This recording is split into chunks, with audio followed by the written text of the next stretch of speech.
Hi guys, welcome to this video on some information about what you can do when you get a full earwax blockage during a weekend. That's a really bad situation. I had this couple of weeks ago, and I first was not sure what to do, and I made just some decisions for me, and finally it turned out it was good. So I will want to let you know about what my thinking was, and what I did finally, and what my suggestions are. So of course I'm not a health professional in any kind. I'm just like a normal person, YouTuber, and I just try to help and give you some advice. So if you have serious problems, so yeah, just try to reach out to a medical professional like always. So this is my input, my thinking. So I had this. It was really a bad situation. I had some hearing loss. I think it was Friday, and yeah, it was not really bad, but I thought, yeah, it's time to do something. And finally, I remembered I had bought this thing. You can buy this at Walmart or Amazon for about $6.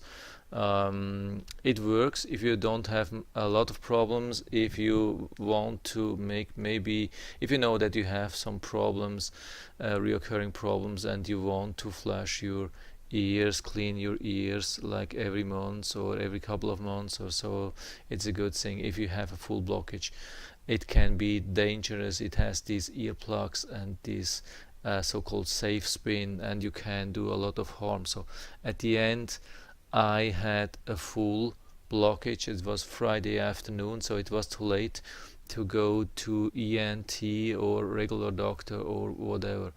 So I tried a couple of things, didn't work, and so I had some pain, I had some pressure, and yeah, usually people say you should contact really a serious doctor, or better an ENT within about 3 days at the latest. So I figured, yeah, okay, Friday to Monday should work if I be careful, and finally it worked. So what I did, I was using I was using some sweet oil. I went to the supermarket, bought some sweet oil. You can buy this for a couple of dollars at Walmart. So it has actually two effects. Usually it could still remove the wax when it's not too tight.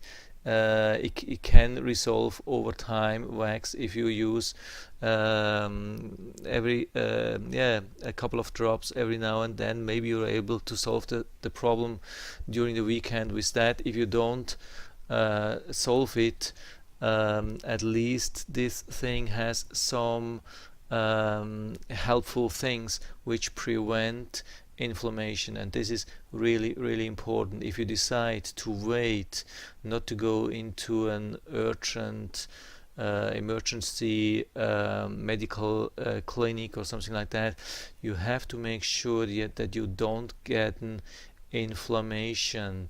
This is absolutely the key. If you think that you are slowly getting pain, inflammation, you have to seek medical attention immediately, because when your ear is getting infected and inflamed, even then it's difficult even for medical doctor or for an ENT to remove the earwax without damaging your ear. So I mean, I don't say that he will or she will damage, but the risk is way higher. So the key is really preventing from getting infection. So I used this And also I was using the Therasilver. A lot of people probably already know I'm a big fan of the Therasilver, even when it's not the cheapest thing, but it's a really good silver. But since you're using it topically, you can buy any silver. So what you usually immediately can buy is the Sovereign silver. You can usually buy this in US, at least at Walgreens, I'm pretty sure. um, I think it's not available on CVS. I think Walgreen is one of the only stores. Just go to Walgreen page and you'll find that, and you can spray a little bit into that. You can take it inside. I mean, Soren silver is not the true colloidal silver, and it's not working inside the body very well, but it's better than nothing. And what I would do probably for inside, take some aspirin so it can work anti-inflammatory or something like that internally. So take everything what you can do to prevent infection, inflammation inside and outside. And what I did as well, so here it's described a little bit. So it's the same thing which you do in an airplane. If you think you have some pressure, maybe you tried to get rid of the wax and you push too much, and there's now some pressure on your eardrums. So you can blow your nose. I mean, you can close your mouth, hold your nose, and then gently blow. Gently, that's important. Gently blow, and then you will hear a pop or something like that, and this will equal pressure equally between inside and outside. So makes the pressure equal between inside and outside. So there's no more pressure from the outside, and I think that helped me. I did this a couple of times, and I think that helps me a little bit. And the oil and the silver inside outside, some aspirin, and so I managed to get through the weekend. And on Monday I went to the ENT. So what options do you have? Of course, during the weekend usually normal doctors are closed, and so if you the only medical facilities which are open usually are emergency emergency clinics, like the emergency department of hospitals. But first thing, they don't usually, I think they don't have specialized doctors, and especially not the equipment which you actually want, and they are extremely expensive. That's the one thing.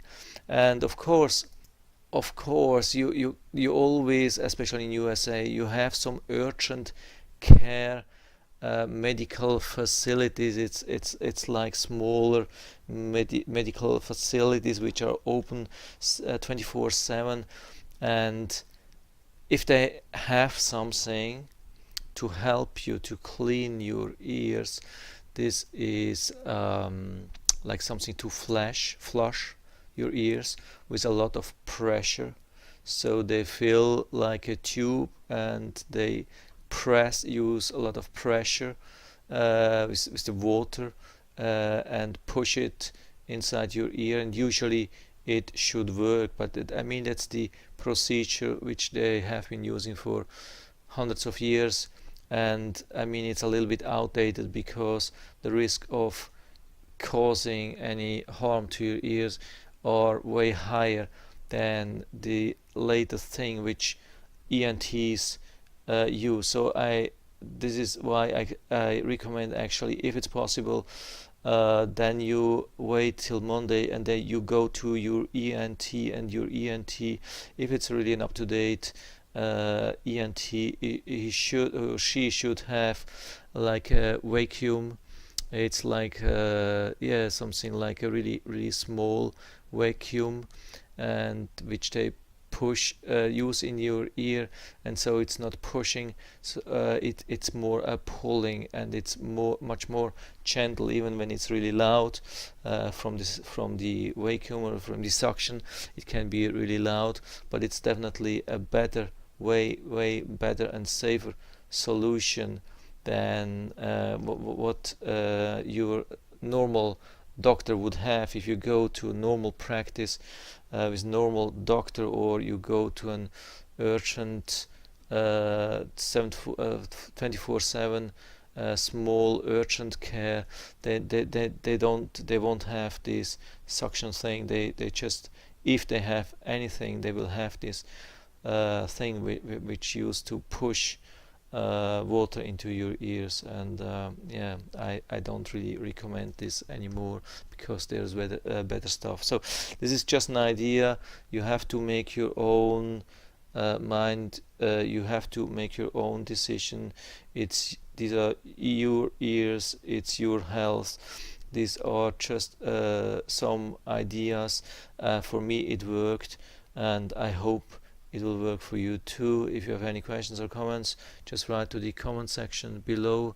I'm always happy to talk about these things, and I hope I was able to help you a little bit with that. If you liked the video, give me a thumbs up, subscribe my channel. Thanks for watching, and see you next time.